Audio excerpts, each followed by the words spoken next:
ഈ ലോകത്ത് മാനവരാശിക്ക് മുന്നോട്ടു പോകാൻ വീട്ടുമുറ്റങ്ങൾ സാംസ്കാരിക കേന്ദ്രങ്ങളാക്കി മാറ്റണമെന്ന് കവി ആലങ്കോട് ലീലാകൃഷ്ണൻ അഭിപ്രായപ്പെട്ടു. ഷബീർ അണ്ടത്തോടിന്റെ 14ാമത് പുസ്തകം ചിലതരം ചിലന്തികൾ എന്ന സൂക്ഷ്മ കവിതകൾ പ്രകാശനം ചെയ്ത് സംസാരിക്കുകയായിരുന്നു അദ്ദേഹം. അണ്ടത്തോട് ഷബീറിന്റെ വസതിയിൽ നടത്തിയ പരിപാടിയിൽ മുഹമ്മദ് വെളിയത്ത് പുസ്തകം ഏറ്റുവാങ്ങി.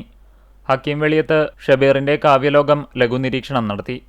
പ്രസാദ് കാക്കശ്ശേരി പുസ്തക പരിചയം നടത്തിയ വേദിയിൽ KV മുഹമ്മദ് ഫൈസി പുറങ്ങ് അധ്യക്ഷത വഹിച്ചു. മമ്മൂ കടിക്കാട്, വി മായിൻകുട്ടി എന്നിവർ മുഖ്യാതിഥികളായി പങ്കെടുത്തു. അലി കണ്ണത്തയിൽ, CB റഷീദ് മൗലവി, VM മുഹമ്മദ് അലി, റീന നടുവിൽപ്പാട്ട് തുടങ്ങിയവർ സംസാരിച്ചു. ഷബീർ അണ്ടത്തോട് മറുപടി പ്രസംഗം നടത്തി.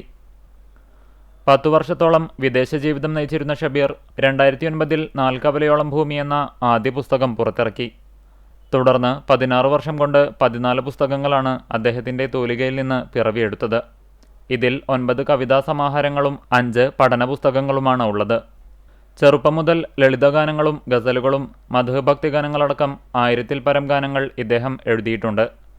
G. വേണുഗോപാൽ, സുജാത, രാധിക തിലക് തുടങ്ങി പ്രശസ്തരായ ഗായകരും ഇദ്ദേഹത്തിൻ്റെ ഗാനങ്ങൾ നിരവധി ആൽബങ്ങളിൽ ആലപിച്ചിട്ടുണ്ട്. നിരവധി മഹത്കൃതികളുടെ രചയിതാവായ K. മൊയ്തു മുസ്ലിയാരുടെ 4ാം തലമുറയാണ് ഷബീർ അണ്ടത്തോട്. വീട്ടുമുറ്റങ്ങളൊക്കെ സംസ്കാര കേന്ദ്രങ്ങളാവണം. വീട്ടുമുറ്റത്ത് സദസ്സുകളുണ്ടാവണം. അയൽക്കാര് ഒന്നിച്ചിരിക്കണം.